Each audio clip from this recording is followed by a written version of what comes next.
Well, greetings and kia ora, New Zealand. I recognize those faces. Can you please introduce yourselves? A tēnā koutou katoa ngā mihi nui e hoa mā ngā tangata o ngā hauewha me ngā rangatira mā nau mai piki mai kake mai. Kia ora Ron, it's Ceillhe and Neill Sperath here from Auckland, New Zealand, and greetings from Aotearoa, New Zealand. Beautiful. Your business, Time Unlimited, placed as the big finalist in the Popular Vote Award of this year's Indigenous Tourism and Biodiversity Website Award. Congratulations. Thank you. Thank you very much. We really obviously wanted to be with everyone in Berlin, and hopefully we get that opportunity.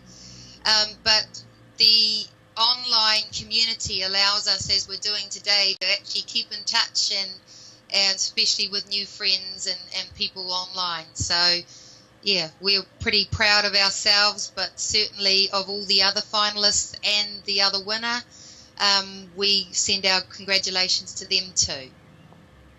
Now, if we had been able to meet in Berlin, what were some of the things you would have wanted to have said in your acceptance speech?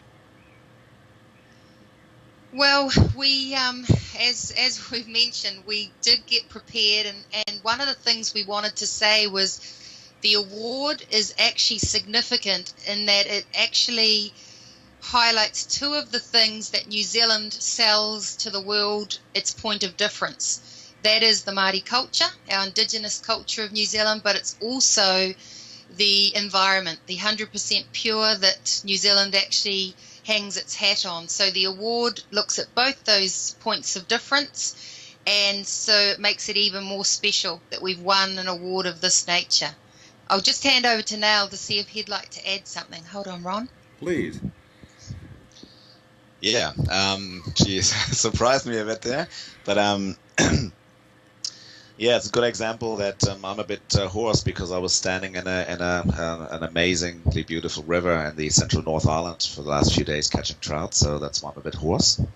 Got to me, but yeah, just regarding the environment, I mean, we've just been announced a few days ago as the winner of another award here within New Zealand, quite a significant one too, which ties in with our environment, which is the Quarmark Enviro Gold award for Enviro Gold. There's 16,000 tourism businesses in New Zealand that have.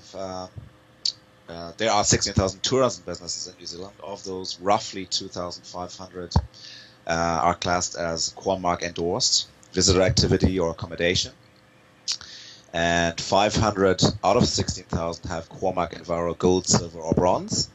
And we're in the top 120 out of 16,000 regarding environmental initiatives and community initiatives by attaining Quarmark Enviro Gold. So we're equally proud of that. We're delighted with ourselves to follow up the ITBW award with this additional award.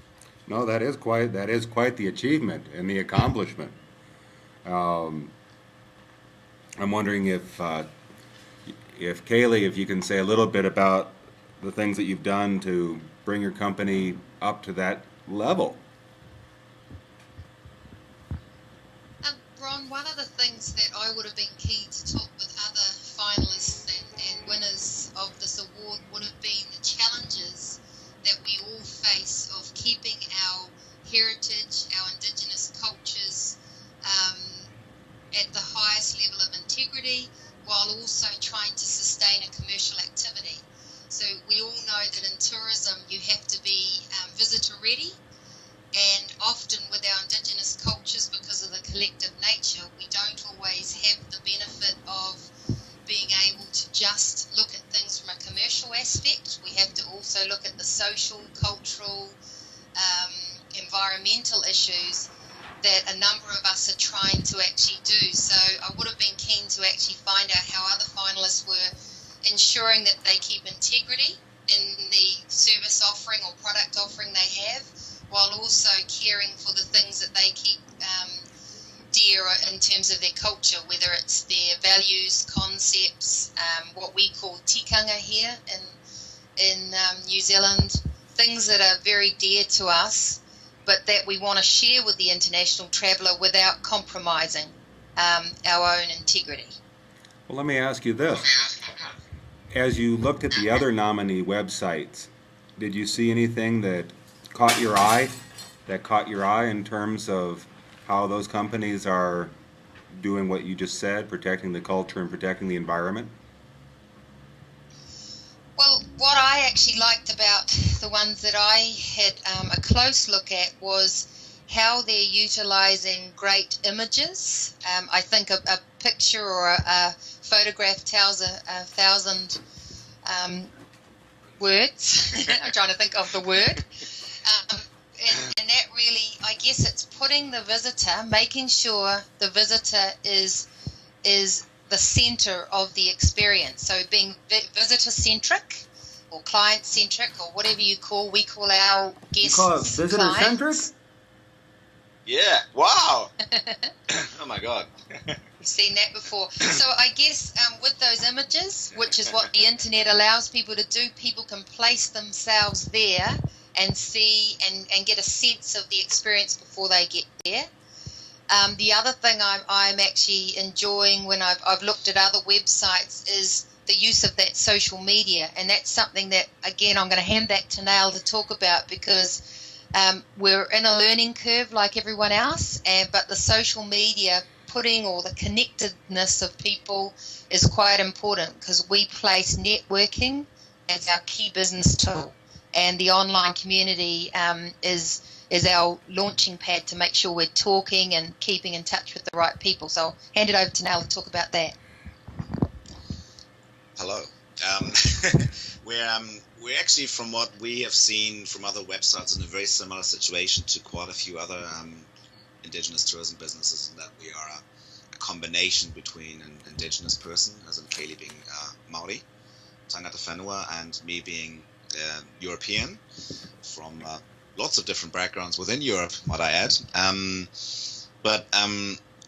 It was a journey that started last year, really, coming up to last year's award. We were a finalist, and this year, of course, we were delighted to win the public vote. But it started last year, us really getting more into and being more exposed to Flickr as one example. Flickr, YouTube, Twitter, and what's the one I forgot? Facebook, of course. You know, those four main social media channels have become more and more important to us, and have grown in stature for us. I mean, we spoke not long ago when we had roughly 200 followers on Twitter, and you said, well, by the time we do this conversation, I want you to have 300. Now, this morning I just checked, we actually had 300, exactly 300 followers on Twitter. So, and that is a way of in our view, getting supplementing our message to the world. A little tweet here, a little video there, to, I suppose, put faces to names, put more background information about us. And we just feel it all helps. It doesn't replace anything, but it adds to and supplements who we are as a company and as people. Can I also add, Ron? Grab it off now. Please. Our business is, I guess, if we put it down to where we might be in the tourism sector, but Neill and I are in the relationship business.